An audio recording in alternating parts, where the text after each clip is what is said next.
l'idée, le concept de musée tel qu'on le connaît remonte avant la Révolution, et c'est ce qu'on voit dès l'Ancien Régime, et même dès le XVIe siècle, avec un plein essor de ce qu'on appelle les cabinets de curiosité, donc qui rassemblent des collections assez diverses, assez hétéroclites, avec à la fois des objets, des plantes issues des grandes découvertes, ou des œuvres d'art, des œuvres précieuses,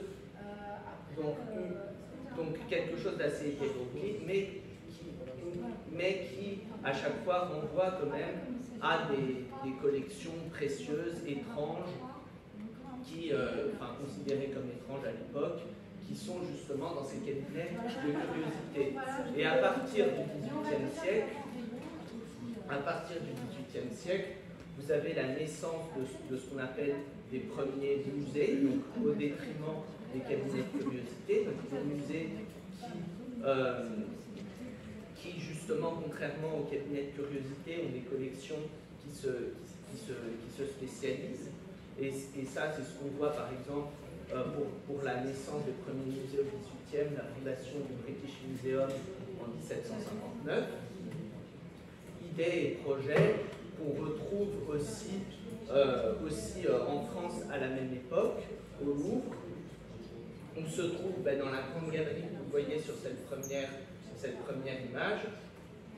On se trouve les plans en relief, donc des maquettes en fait des fortifications du Royaume de France qui étaient exposées dans la grande galerie du Louvre et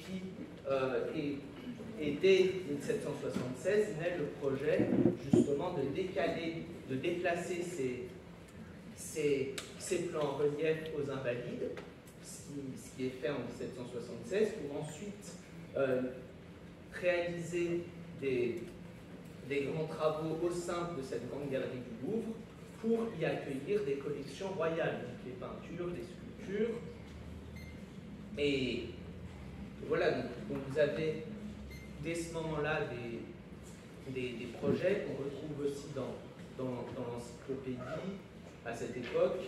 Et justement, ce projet va dans un premier temps être stoppé avec la Révolution, mais pas de longue durée, puisqu'il y aura ensuite un essor sans précédent des musées en France.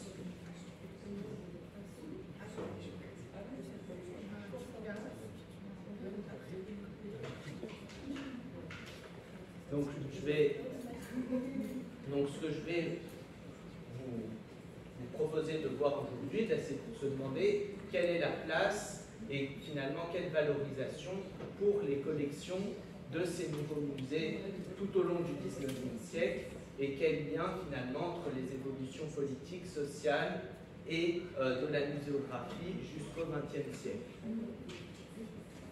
Donc, dans un premier temps, on va voir que cette naissance est inscrite dans un contexte culturel et artistique mouvementé, qui est celui de la Révolution française, avec le musée qui devient un instrument politique au service de la Révolution française et qui est ensuite récupéré finalement tout au long du XIXe par les différents régimes politiques, et des concepts de musée qu'on retrouve et qui est particulièrement développé sous la Troisième République. Et puis enfin, c'est ce qu'on va voir à la fois à l'échelle nationale et locale sous la Troisième République, une professionnalisation des conservateurs et l'émergence aussi de nouveaux musées moins officiels à partir de la fin du XIXe et du début du XXe siècle. Donc je vous évoquais justement la Révolution. Donc dès le début de la Révolution, le Louvre, au lieu culturel et artistique, se trouve aussi un cœur, un centre politique politique au début de la Révolution, puisque à partir d'octobre 1789, la famille royale est ramenée aux Tuileries, donc en octobre 1789, où elle reste jusqu'en août 1792, jusqu'au 10 août 1792, avec la prise des Tuileries, donc qui entraîne des destructions, des pillages, mais aussi un certain souci de la Convention à l'époque de mettre à l'abri les œuvres du fait de la prise en conscience justement de la valeur de ces œuvres et de conserver ces œuvres et de les mettre en valeur. Donc, vous avez Henri Reboul, donc député de la Convention, qui est à l'origine de la création de la commission dite du mobilier. Donc, cette commission qui met à disposition, dans le cadre de ce qu'on appelle les biens nationaux, donc les biens confisqués aux nobles et au clergé, qui sont mis à disposition de la nation. Donc toutes les anciennes collections royales et princières qui forment justement ce nouvel ensemble, donc qui est stocké au Louvre. Et précisément le 27 juillet 1793, vous avez la création de ce qu'on appelle le Muséum central des arts, donc le tout premier musée en France sous la Révolution à être fondé, avec très rapidement ensuite d'autres musées qui sont créés, tels que le musée des monuments français. Alors, vous avez là très clairement ces tableaux. Donc sur ce premier, vous avez un projet de l'aménagement de la Grande Galerie du Louvre par le peintre Hubert Robert vers 1789.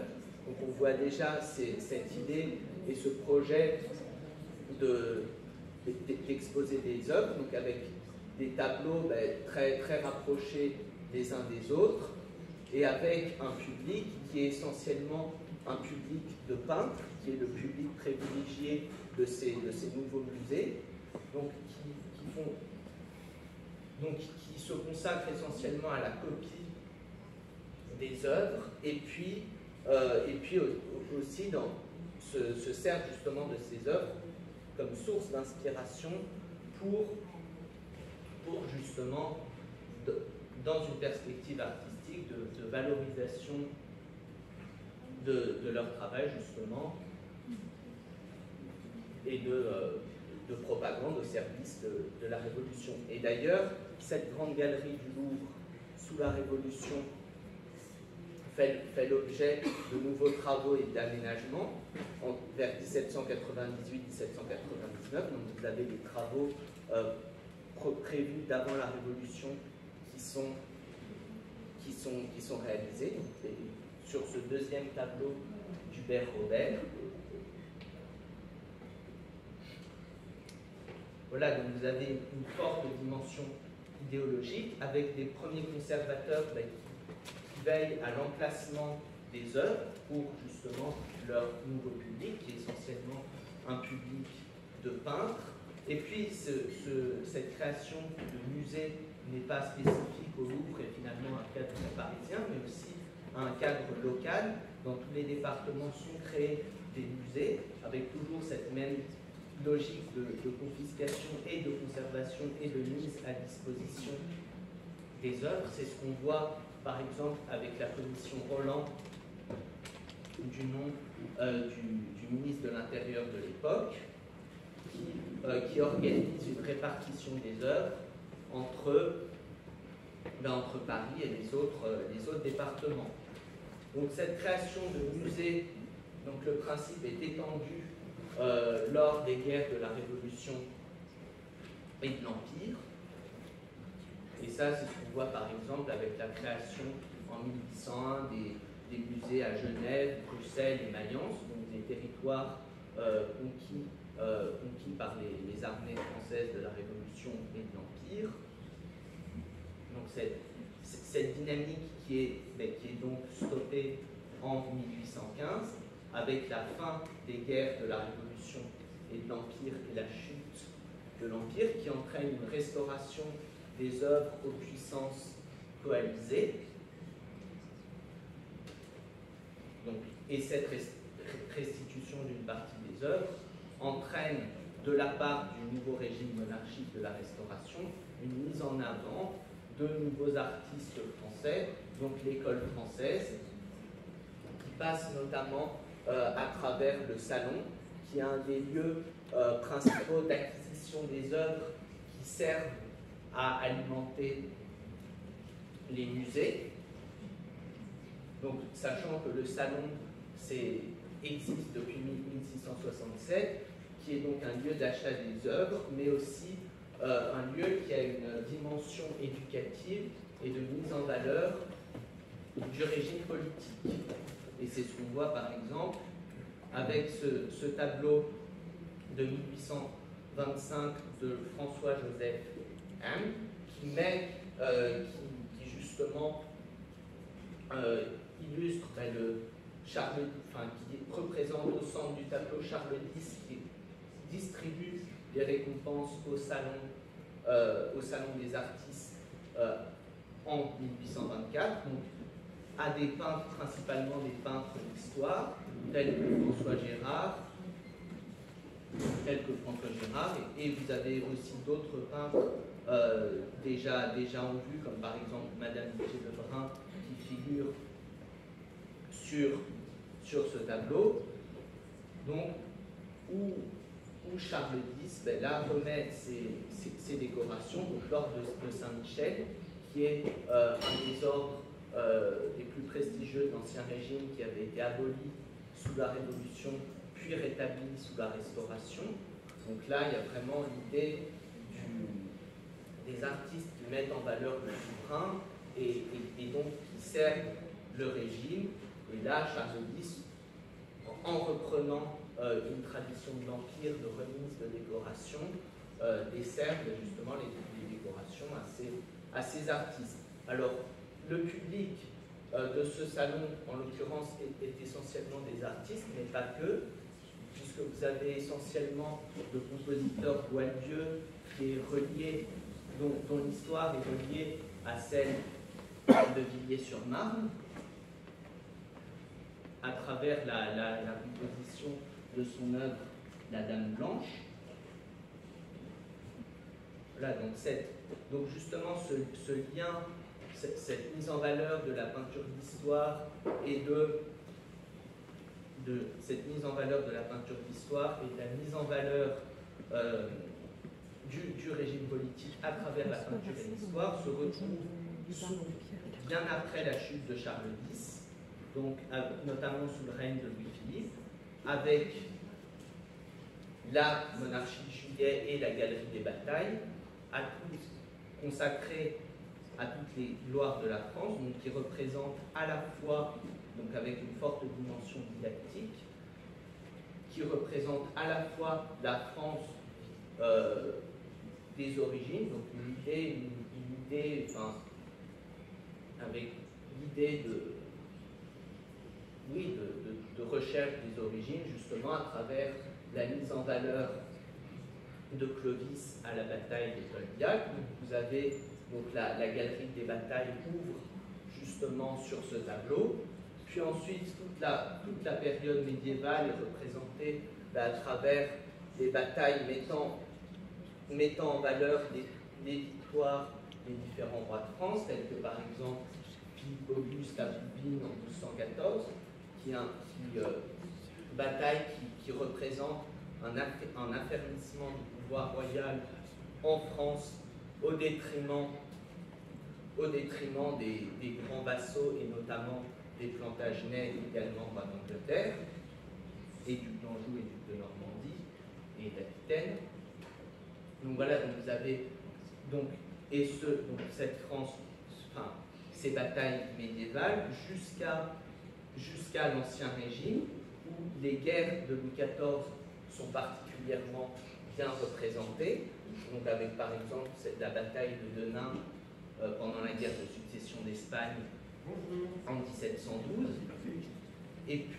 Mais vous avez un thème qui est toutefois majeur au sein de cette galerie des batailles, qui est celui de la Révolution et l'Empire, qui passe devant tous les autres thèmes,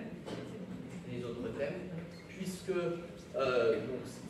puisque vous avez, par exemple, sur ce tableau, donc avec ce tableau de 1794, enfin ce tableau de la bataille de Fleurus en 1794 avec le général Jourdan, donc bataille qui a pour conséquence le rattachement de la rive ouest du Rhin à la République française, et à droite la bataille d'Austerlitz du 2 décembre 1805 par François Gérard. Donc, ce thème est particulièrement bien représenté avec 171 tableaux, dont la moitié ont été commandés précisément pour l'occasion, à savoir l'inauguration de cette galerie des batailles, qui est inaugurée le 10 juin 1837.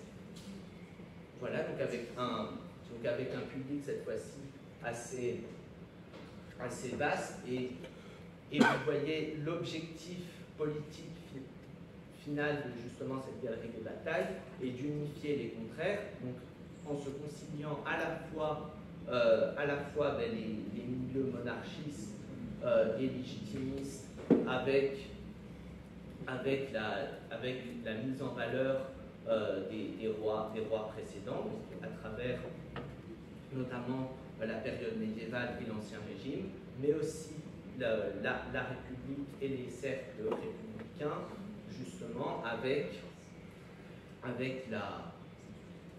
justement la mise en valeur de la Révolution et de l'Empire à travers les batailles présentées.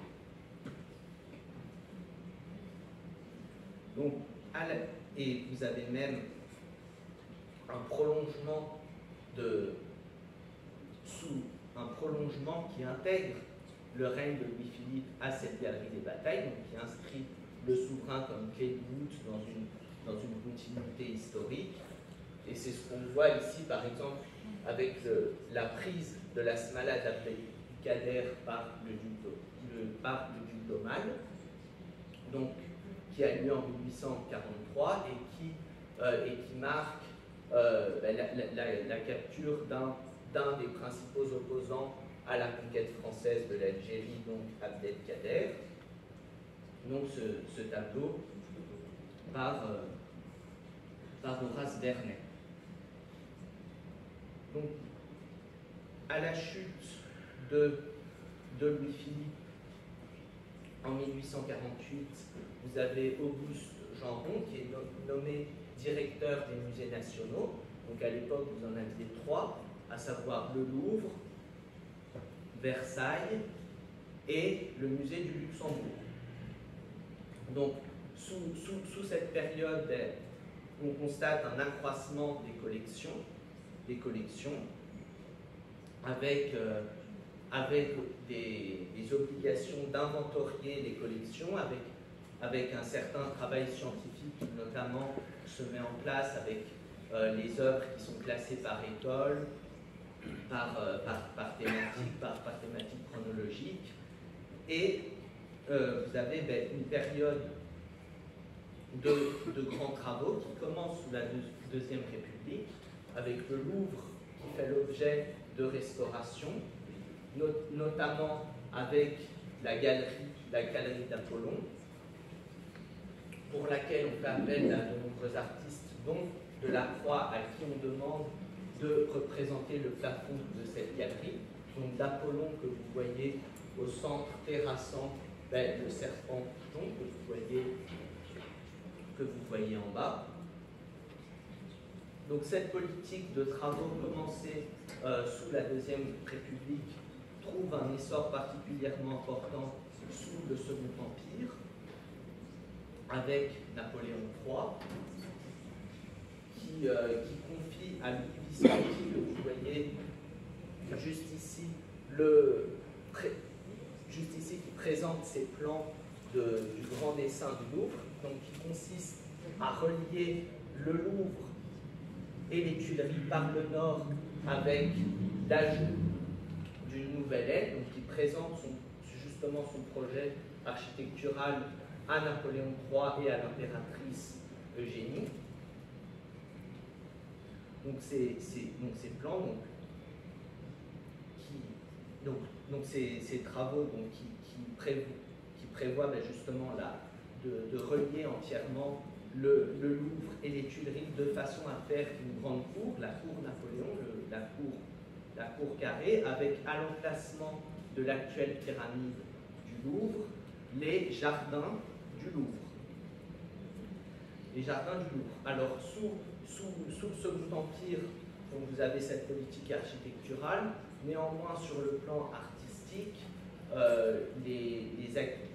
on reste sur des acquisitions d'art assez classiques, dans le sens où des œuvres d'artistes contemporains de l'époque, comme par exemple Courbet, sont mis de côté. Mais malgré tout, vous avez une diversification du champ muséographique, avec notamment la création du musée gallo-romain de Saint-Germain-en-Laye par Napoléon III. Donc là, vous pouvez voir son inauguration qui est représentée dans l'univers illustré du 29 mai 1867, donc avec Napoléon III au centre, qui souligne l'importance que Napoléon III accorde justement au musée, et notamment au musée gallo-romain de Saint-Germain-en-Laye, qui intègre les musées nationaux devenus musées impériaux sous l'Empire, donc désormais au nombre de 4. Et justement, jusqu'à la...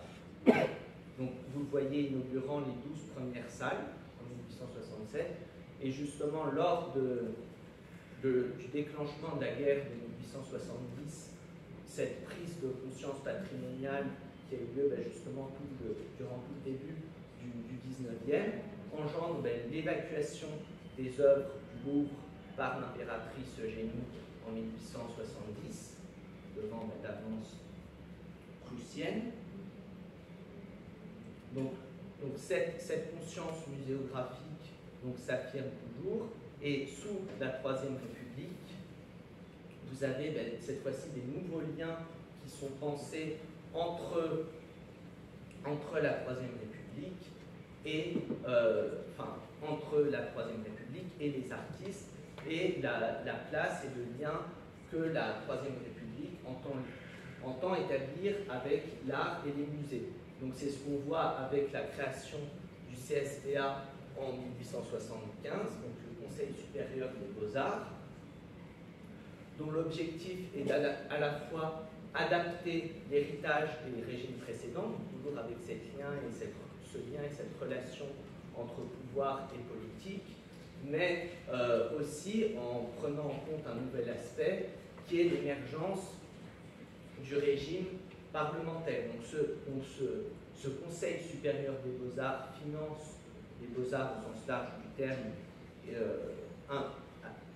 et ce, alors bien au-delà des musées, et ça, c'est puisqu'il finance une liste d'établissements assez large, à la fois bien sûr les musées, mais aussi les conservatoires de musique, les écoles de théâtre, l'Académie de France à Rome, les expositions, et notamment les expositions universelles.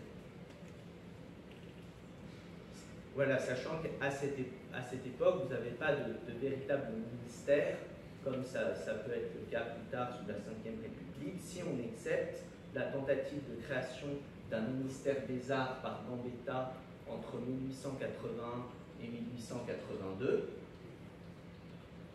Donc, ministère qui est confié à Antonin Proust, donc député et critique d'art, que vous voyez ici représenté par Manet, et qui, dans son ouvrage L'art sous la République, paru en 1892, nous dit quelque chose d'assez, qui recoupe justement cette dimension de lien entre le régime républicain et les musées, qui est que le culte des arts ne constitue pas seulement l'une des plus pures licences de l'homme, mais qu'il est encore l'un des plus puissants auxiliaires de la fortune des nations.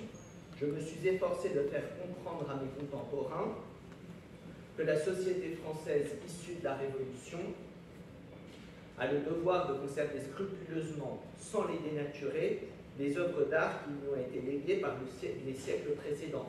Donc là, vous avez toujours cette volonté de conservation et de la Révolution.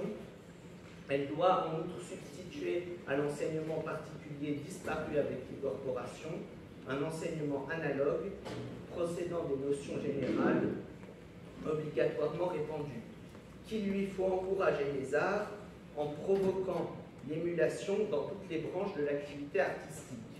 Ce programme qui exclut toute pensée de direction dans le sens étroit du mot, mais qui exige une collaboration étroite, une sorte de pacte de confiance entre l'action publique et l'action privée. Nous avons voulu le mettre à exécution, Gambetta et moi, en constituant le ministère des Arts. Donc là, vous voyez à la fois le souci de laisser quelque part l'initiative privée, tout en conservant l'idée de commande d'État, justement, et de mise en valeur du régime républicain. D'autant que sous la Troisième République se développe l'enseignement obligatoire, avec cette fois-ci un nouveau lien qui est pensé entre les musées et l'enseignement. Et ce, à travers la circulaire du 26 avril 1882, qui explique que l'école instruit et le musée illustrent l'enseignement. Donc avec une nouvelle place majeure qui est accordée au musée à l'échelle nationale et locale. Donc il faut des relais justement à travers les musées départementaux dont les collections sont finalement assez hétérogènes et qui bien souvent se trouvent dans des états de conservation assez dégradés, et on a justement divers rapports tels que le rapport Housset en 1879 qui dresse un état des collections des musées de façon assez alarmante. De même que vous avez également le député du Calvados qui justement analyse ce problème de conservation des œuvres dans les différents musées départementaux à travers une double peur d'un côté et de l'autre, à savoir d'une part des musées de province qui justement ne se manifestent pas auprès du Louvre de peur de se voir justement finalement enlever leurs œuvres, de même que jusque-là le Louvre et les musées nationaux justement ne prenaient pas nécessairement en considération ce problème du fait des restaurations que ça pouvait impliquer. Donc vous avez à partir de 1880 un nouveau mot d'ordre avec trois idées phares qui sont inventorier, restructurer et légiférer. Donc avec justement cette idée de nouvelle mise en valeur, nouvelle conservation des œuvres, donc de restauration. Ce qui sur le terrain et dans les actes se traduit par une commission extra-parlementaire qui mène au rapport Lapose, du nom d'Henri Lapose, conservateur du Petit Palais, donc qui dresse justement toute une enquête sur les musées de province et notamment les conservateurs. Et il nous dit précisément, ce qu'il importe aussi, c'est de ne pas perdre de vue qu'à côté de l'intérêt personnel de nos départements, il en est un autre plus sacré, encore qui est celui de la France, et que nous pouvons ici servir de manière éclatante. Donc là, il y a vraiment cette optique de constituer un relais de l'école obligatoire avec une nouvelle mise en valeur des collections, des musées à destination des enseignants. Et ben, sur le terrain, vous avez, on voit aussi, ben, en ce qui concerne les conservateurs, qu'il s'agit finalement d'un univers assez éclaté, puisqu'il peut s'agir à la fois d'artistes, de peintres, de fonctionnaires, de bibliothécaires, d'archéologues. Donc c'est vraiment, ça renvoie à une réalité très éclatée, à des parcours justement très différents, d'où dès 1882 cette volonté de professionnaliser la profession de conservateur, et c'est ce qu'on voit notamment en 1882 avec la création de l'école du Louvre, dont l'objectif est de former les futurs conservateurs. Donc c'est un processus assez lent qui finalement se concrétise progressivement à partir de l'entre-deux-guerres. Et c'est ce qu'on voit par exemple avec l'association des conservateurs des collections publiques de France qui est créée en 1922, dont l'objectif est finalement de créer des réseaux professionnels entre les différents conservateurs des musées départementaux.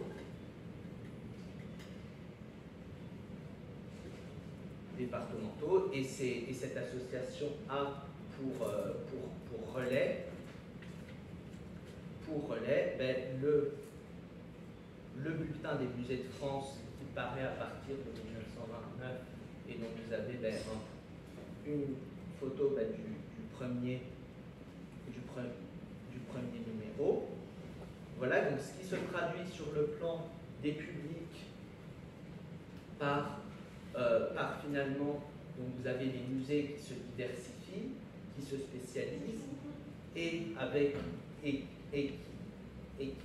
finalement de plus en plus de musées qui sont créés, donc de plus en plus de publics, et aussi de différents types de musées, ça ne s'adressant pas nécessairement au même public. Et notamment, donc là, on a eu d'abord essentiellement un public de peintres à la Révolution et au début du 19e, puis un public, l'idée du musée qui s'adresse aux élites, donc républicaines, monarchistes, donc dans une optique de cohésion politique, donc comme un instrument politique, et puis des nouvelles approches muséographiques. Et là, enfin, vous avez une diversification des musées avec jusqu'à la création de musées vraiment très locaux, plus ou moins indépendants des musées officiels, donc des musées d'État, des musées nationaux ou départementaux, qui est le cas du musée cantonal. Donc le musée cantonal, créé à partir de la fin du 19e, donc en 1876, par Edmond Roult, avocat à Lisieux, a pour objectif cette fois-ci de s'adresser non pas à un public nécessairement un public aisé ou un public de voyageurs, mais véritablement à un public très local, donc aux populations locales, donc avec un musée des musées qui mettent en avant par exemple les techniques agricoles ou de l'artisanat. Et c'est d'ailleurs tel que l'explique Edmond Roult dans sa lettre à messieurs les délégués des sociétés savantes à la Sorbonne, que finalement les musées cantonaux ne ressemblent en rien aux musées de peinture et de sculpture, aux musées géologiques et d'histoire naturelle de nos grandes villes. Ils sont dans chaque canton le résumé plus ou moins complet des connaissances pratiques indispensables dans le siècle où nous sommes. Donc là, il y a un peu cette idée de musée cantonal comme finalement musée du temps présent, avec aussi à l'époque une forte dimension patriotique, avec la dimension politique qui n'est pas absente, des préoccupations de l'époque. C'est ce qu'on voit dans les œuvres patriotiques cantonales d'Edmond Roult, où dit que finalement, qu'il dédie à tous les patriotes afin que chacun d'eux prenne dans son canton l'initiative d'une œuvre utile. Donc là aussi, il y a voilà, cette dimension à la fois locale et aussi politique.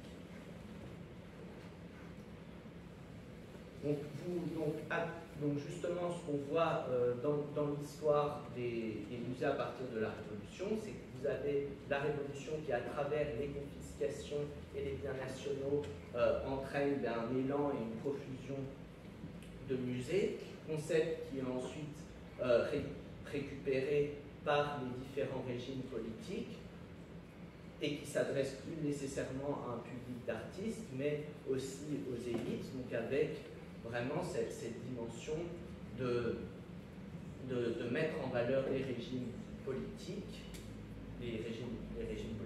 et à partir du 19e et du début du 20e siècle, une diversification des champs muséographiques, avec par exemple la création de musées archéologiques tels que celui de Saint-Germain-en-Laye, et aussi de musées, et avec la Troisième République, où là il y a une dimension où vraiment le musée s'institutionnalise, donc avec une période d'institutionnalisation et de diversification des musées, avec par exemple le cas du musée cantonal d'Edmond Roult, dont certains principes, tels que la dimension vraiment véritablement locale, est récupérée à partir des années 60, 60-70, dans un contexte de désindustrialisation, donc avec cette idée de montrer justement les anciennes réalités industrielles, de montrer, et c'est ce qu'on voit par exemple avec la création du musée du Creusot, et justement cette diffusion de ce qu'on appelle l'écomusée, dont le musée Dijon, que certains d'entre vous connaissent, fait partie et est labellisé comme tel, comme écomusée. Donc je vais remercier, avant que vous posiez vos questions, d'abord remercier la ville de Villiers-sur-Marne pour la tenue de cette conférence, son maire Jacques-Alain Benesti, M. Basti, directeur général des services, Mme Harley, directrice générale adjointe des services, Mme Phillips, directrice de la culture, Mme Greenspan, directrice juridique, M. Souchu, chargé de mission microphonie, et Mme Deton, qui nous accueille aujourd'hui dans ses locaux pour cette conférence.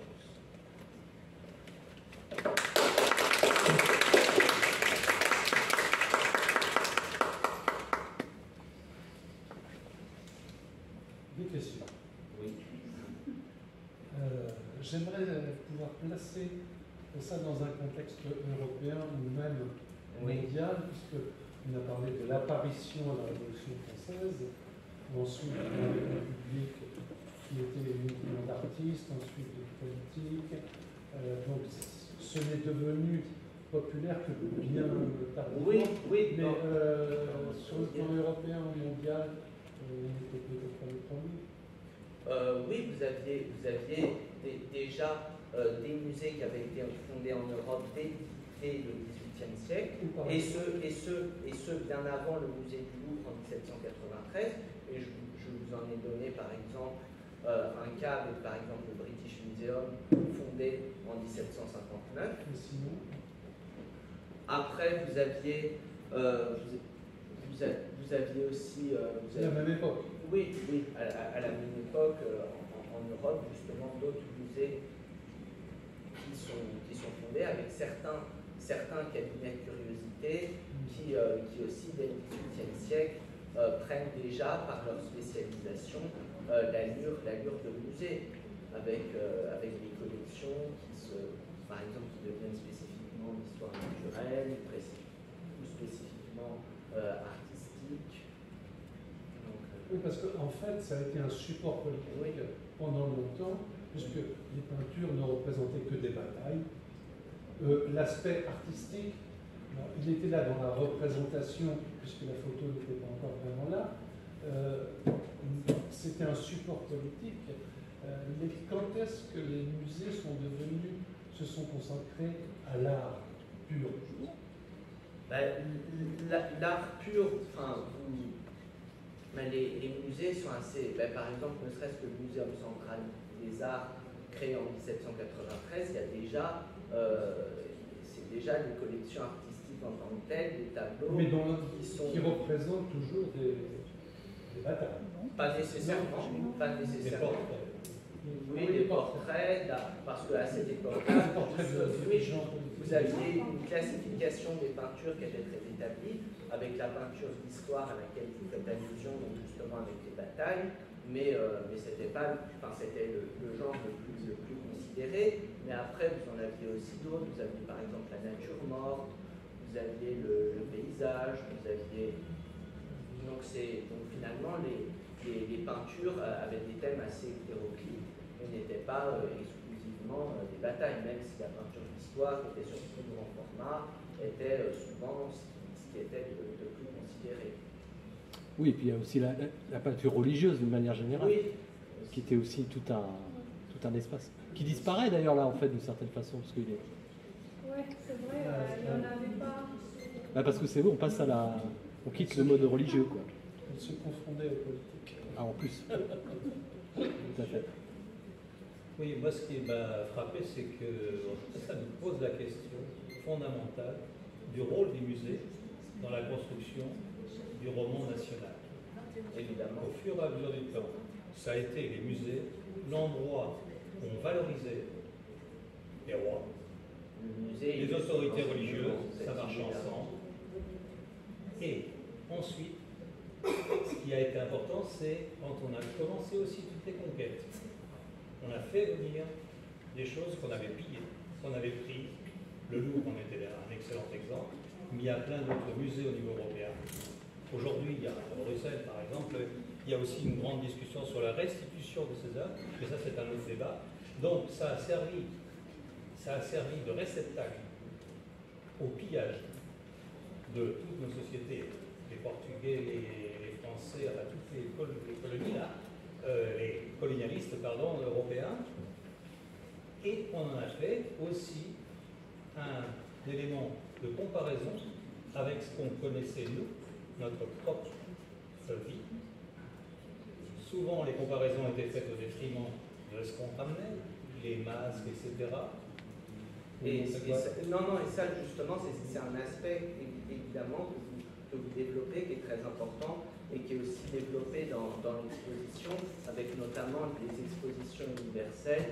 Et justement, vous avez, comme vous dites, un relais des discours coloniaux, avec par exemple la création de zoos humains qui vont jusqu'à la création, par exemple, de zoos humains. Oui, jusqu'en 1931, à l'exposition de Vincennes. C'était pour figer dans l'histoire aussi une histoire.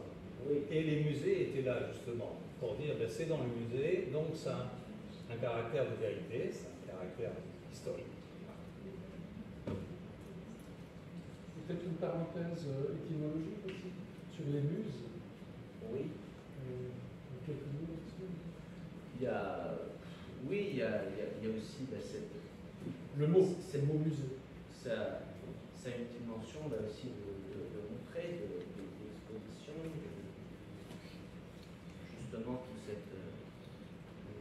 cet aspect.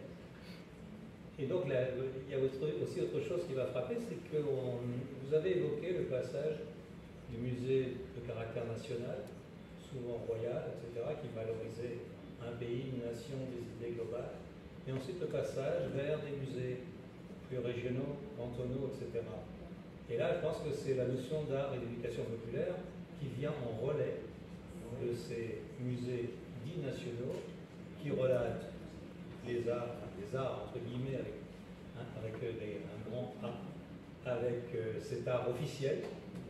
Et ces musées. Oui, vous avez notamment toute cette idée avec l'ouverture du public qui est particulièrement importante, par exemple, sur le Front populaire. Oui, bien sûr. Ouais. Justement, En fait, il a fallu un siècle avant que ce soit le grand public qui vienne, puisque ça a été les artistes, les politiques, les élèves, et ensuite le grand public.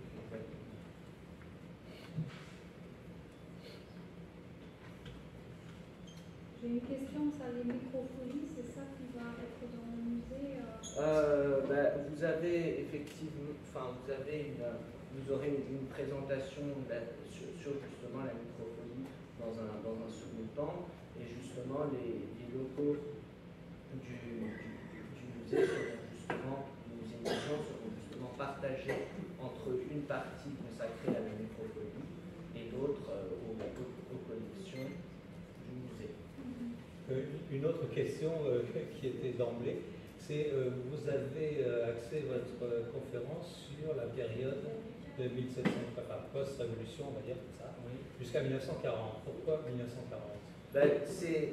Donc sur le plan politique et historique général, c'est une date évidente qui marque la fin de la Troisième République et de la défaite française. Et sur le plan des musées, vous avez la dissolution de ce CSPA, donc de ce Conseil supérieur des beaux-arts, qui couvre quand même une très large période, puisqu'il est fondé en 1875 et son existence dure jusqu'en 1940. Et sachant que le CSPA est quelque chose de très important, dans le sens où son financement concernait à la fois les musées, mais pas que, puisqu'on a vu que le champ était nettement plus large. Et ça, c'est par exemple avec le financement de l'Académie de France à Rome,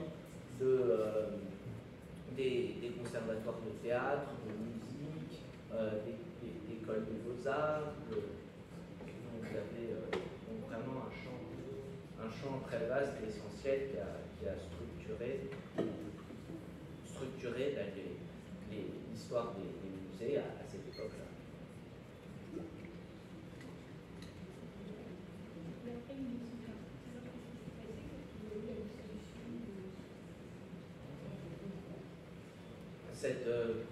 C'est une dissolution institutionnelle avec cette fois-ci une nouvelle, du fait des changements politiques, un nouvel état d'esprit vis-à-vis des musées qui n'est évidemment plus celui des années précédentes, avec dans le cadre d'une politique de collaboration des musées des projets muséographiques qui s'alignent sur ceux de l'Allemagne et de l'Italie, avec par exemple dès la fin du 19e l'idée de Heimatmuseum, qui est un peu un équivalent allemand du musée de canton, dont l'objectif est de mettre en avant